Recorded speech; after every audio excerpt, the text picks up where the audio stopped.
一般来说，我们人体在呼吸的过程有气流进和出，气流通过鼻子或者口腔进入呼吸道，正常人这一个通道是非常通畅的，基本上听不到什么声音。但是这个偶萨斯的病人，他会出现气道狭窄，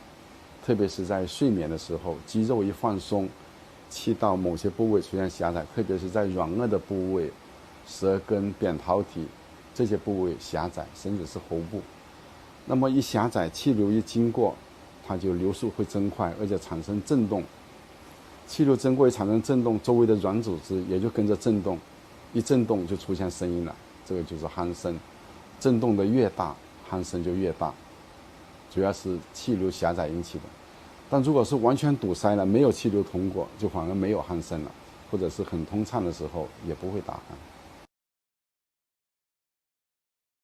患有偶萨斯症状这种病的人呢，一般会出现一些临床表现。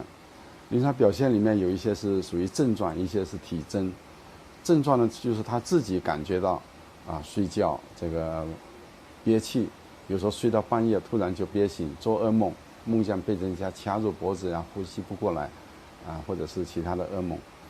然后一憋醒过来以后呢，他就会觉得心慌心跳，跳得很快心率很快，然后会觉得口干，因为那个时候他嘴巴是张开了呼吸的，口干。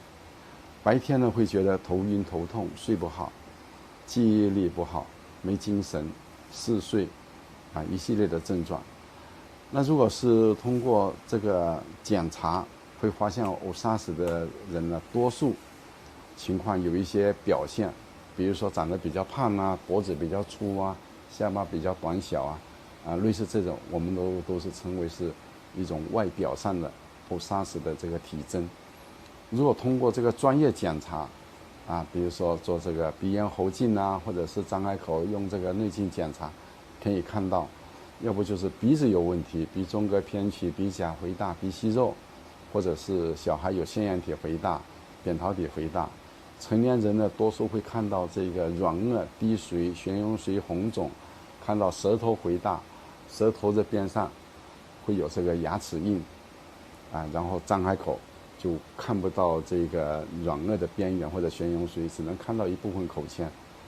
这舌头肥大是一个表现当然进一步检查呢，我们就通过影像学检查、内镜检查跟睡眠的多导睡眠监测进行诊断。